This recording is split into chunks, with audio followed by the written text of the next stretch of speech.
মমতা ব্যানার্জির সাথে কি আচরণ করেছিল, জীবনতলায় প্রোগ্রাম না করতে দেওয়ার জন্য সর্বোচ্চ কি চেষ্টা করেছিল, সেই আবার এসে ভাঙড়ের অবজারভার হয়ে গেল। আমি চাইছি না এখনো আরো 5 ঘন্টা 10 ঘন্টা চালাবো, সেই না আগুন নিচ্ছে না। বুলডোজার রাখা আছে, দেখুন বুলডোজার রেখেছে, আপনাকে আমাকে চমকানোর জন্য রাখতে পারে, সে নিয়ে প্রশ্ন আসছে না।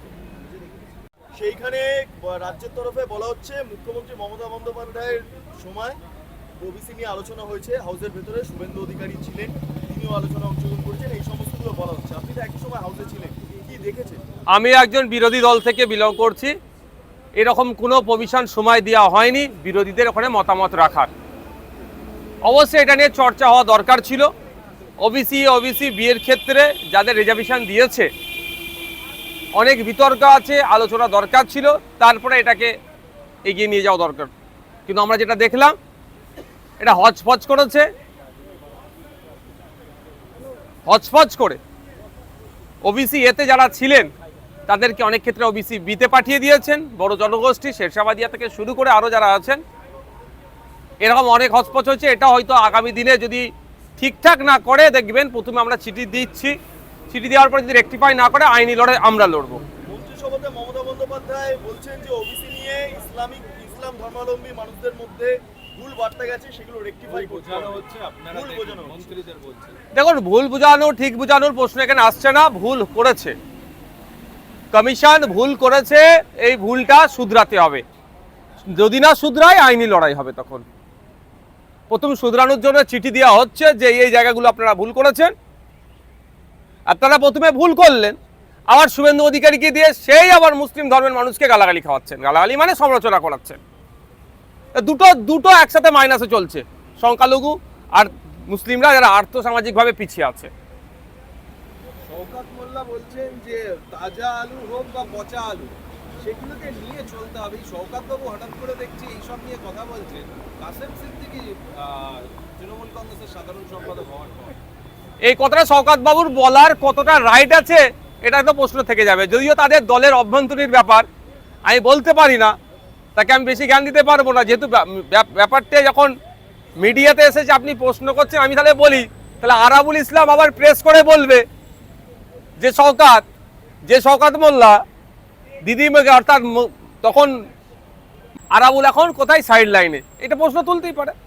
আমি তো ডে ওয়ানে বলেছিলাম যে শওকত সাহেব কাসেম সিদ্দিকী সম্পর্কে বাজে মন্তব্য করত, সময় এসেছে কাসেম সিদ্দিকীকে স্যার সম্বোধন করতে হবে। ভাইয়ের পক্ষেও নয়, আমি অন্যায়ের বিরুদ্ধে। না সেটা তো ভাইজান জবাব দেবেন। তৃণমূল কংগ্রেসের এখন সাধারণ সম্পাদক পদে উনি হয়ে আছেন, উনি জবাব দেবেন। তার দলের এখন অন্য নেতারা কি বলছেন সেটা জবাব দেবেন। আরাবুল ইসলামের সময় ভালো ছিল পরিস্থিতি, এখন কি খারাপ হচ্ছে? মোটেও কারো সময় ভালো ছিল না। একজন অধ্যাপিকাকে জগ ছুড়ে মারতো এই ধরনের নেতা, আর অন্যজন প্রশাসনের সহযোগিতা নিয়ে আইএসএফ এর নিরীহ ছেলেদের নামে মামলা দিয়ে কেস খাওয়াচ্ছে। এই হচ্ছে তফাৎ। একজন সার্টিফাইড নোটোরিয়াস ক্রিমিনাল, আর অন্যজন এই তোলাবাজি হ্যানত্যান করার অপরাধে অলরেডি জেল খেটে নিয়েছে। এটা দুটো তফাৎ, এতটুকুই। যখন এই কথা বলছেন সেই সময় দেখা যাচ্ছে মমতা বালা ঠাকুর তিনি বলছেন পার্থভৌমিক মঞ্চে থাকলে আমি আসবো না। ভি সিদ্ধাসন তিনি দলের সভাপতি নরেন্দ্রনাথ চক্রবর্তীর কথা বলছেন যে শুভেন্দু অধিকারীর সঙ্গে হাত মিলিয়ে দল চালায়। এই যে তৃণমূল কংগ্রেসের অন্তরে এই পরিস্থিতি, যত ভোট এগিয়ে আসছে। 14 তারিখে আমি মুর্শিদাবাদের দমকলে গিয়েছিলাম। আপনাদের মতোই সাংবাদিক বন্ধু একটা প্রশ্ন করেছিল, এই দমকলে গোষ্ঠীদ্বন্দ্বর সুযোগে কি আপনারা ভালো রেজাল্ট করবেন? তাদের প্রত্যুত্তরে আমি একটা কথাই বলেছিলাম যে তৃণমূল কংগ্রেসের কোথায় গোষ্ঠীদ্বন্দ্ব নেই আমাকে সেই জায়গাটা বলুন। টপ টু বটম পর্যন্ত ওদের খোঁজ নিলে দেখা যাবে রেসারেসি চলছে। এই একটাই তো রেসারেসি, কে কত টাকা তুলতে পারবে। আদর্শগততে লড়াই নয় তো, যে এত মানুষকে ফ্যাসিলিটি আমি দিচ্ছি বা অমুক দিয়েছে আমাকে তার থেকে বেশি ফ্যাসিলিটি দিতে হবে, এই লড়াই নয়। এদের লড়াইটা হচ্ছে কত কে তোলাবাজি করতে পারবে। এই এসটিএসসি সার্টিফিকেট যেগুলো আছে, ফেক এসটিএসসি সার্টিফিকেট ইস্যু করিয়ে যারা এসটিএসসি নয় তারা এমবিবিএস ডিগ্রি করে নিচ্ছে। ফেক এসটিএসসি সার্টিফিকেট ইস্যু করিয়ে ও অরিজিনাল যারা এসটিএসসি তাদের কোটায় চাকরি করে নিচ্ছে। এটা কারদের আমলে হচ্ছে? এই সমস্ত নেতাদের দুর্নীতির জন্য হচ্ছে। এরা মাল নিচ্ছে, এগুলো করিয়ে দিচ্ছে। এর কম্পিটিশন তো চলছে, এদের আদর্শগত কোনো লড়াই নয়। না, এখানেই বলা বাহুল্য, শিলিগুড়ি থেকে শুরু করে রাজ্যের বিভিন্ন জায়গাতে দেখা যাচ্ছে 35,000 টাকা, 30,000 টাকা, 32,000 টাকা দিলে দিলে আধার আধার কার্ড, কার্ড, সার্টিফিকেট থেকে সমস্ত সমস্ত কিছু। সবই পাওয়া যাচ্ছে। দক্ষিণ চব্বিশ পরগনার একটি বিধানসভার একটি অঞ্চলে প্রায় 3,000 থেকে 3,500 ফেক বার্থ সার্টিফিকেট পাওয়া গেল। মানে বুঝতে পারছেন, আমাদের ঘরের পাশেই তো। আমিও দক্ষিণ চব্বিশ পরগনার একজন বিধায়ক। মানে রাজ্যে মমতা ব্যানার্জির সরকারে যারা আছেন, সেই আপনার তৃণমূলের নেতা থেকে আর আধিকারিকদের একটা অংশ মিলেমিশে রাজ্যটাকে পুরো রসতলে পাঠাচ্ছে। অবৈধ যারা নাগরিক তাদেরকে নাগরিকত্ব দেওয়ার যে সমস্ত প্রুফ সেগুলো দিয়ে দিচ্ছে। অবৈধ যারা এখানে এসে ভোটাধিকারের ক্ষমতা যাতে পায় তার জন্য ভোটার কার্ড বানিয়ে দিচ্ছে, আধার কার্ড বানিয়ে দিচ্ছে। শুধু তাই নয়, লক্ষ্মীর ভাণ্ডার, বাংলাদেশে বাড়ি, সে তাকে লক্ষ্মীর ভাণ্ডারের ব্যবস্থা করে দিচ্ছে তৃণমূলের আমলে। আর কি দেখতে বাকি থাকবে আমাদের? বলে ঘোড়ার ডিম হয় না, যদি এদেরকে আরো 5 বছর সময় দেওয়া যায় এরা হয়তো ঘোড়ার ডিম আবিষ্কার করে ফেলবে। একটা বিষয় খিদিরপুরে যা ঘটেছে আগুন, এটাকে বিরোধীদের তরফে বলা হচ্ছে ম্যান মেড। শুভেন্দু অধিকারী সরাসরি ম্যানমেডের কথাই বলছেন। শুভেন্দুবাবু কি বলছে বলতে পারবো না, ওখানকার লোকাল মানুষের সাথে কথা বলেছি আমি ওভার ফোনে, এটা বুঝতে পেরেছি পুরো একটা পরিকল্পিত ব্যাপার। আপনি যাবেন ওখানে? বলছি আমি পুরো পরিকল্পিত ব্যাপার। লক্ষ্য হচ্ছে ওখানে প্রমোটিং করতে হবে, ওই জায়গা থেকে ওদের ছড়াতে হবে। এখন কি বলছে অনেকে গিয়ে যে ওর পরিবর্তে 1 লাখ টাকা দেবো, পাকা বাড়ি বানিয়ে দেবো। ঠিক কথা, একটা এগ্রিমেন্ট করুক তো, যেটা আছে তার উপরে ছাদ হবে না, ওইটাই থাকবে, ওটা হবে না।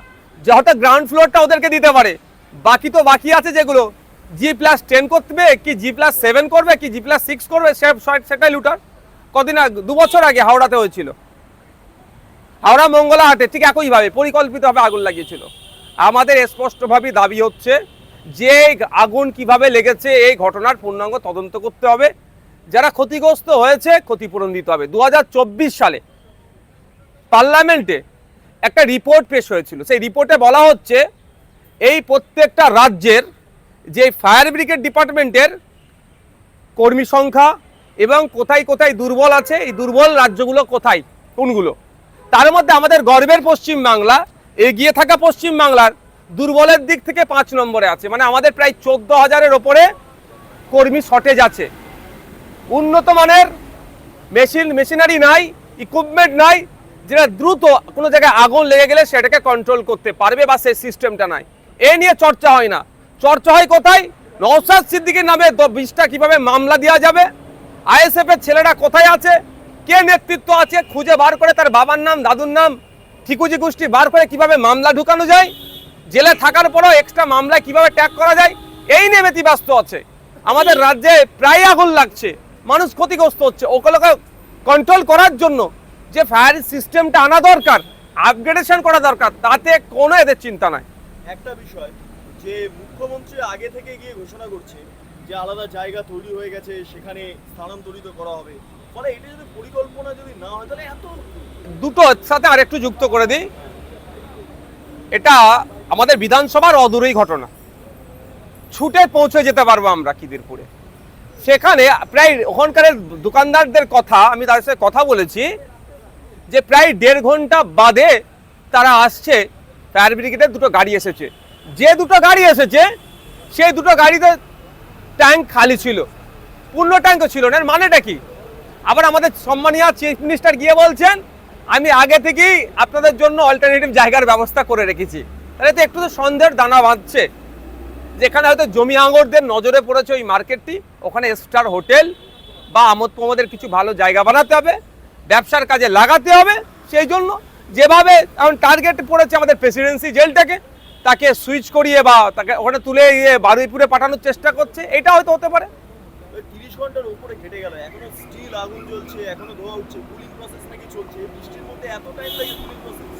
তো আমার হাতে দপ্তর, আমার যদি না ইচ্ছে যাই যথাসময় আগুন নিভাবো না, হবে কি করে? সাধারণ দোকানদারকে কি ঢুকতে দিচ্ছে নাকি? সব আমার হাতে আছে, আমি যেটা চাইবো সেটা হবে। হয়তো আগে থেকে ছিল, হতে পারে এটা, সেটা নিয়ে আমি বিতর্কে যাব না। আমার বিতর্ক হচ্ছে যে এতক্ষণ হয়ে যাওয়ার পরেও কেন আগুনকে কন্ট্রোল নিতে পারছে না, তাহলে আমাদের ডিপার্টমেন্ট ব্যর্থ।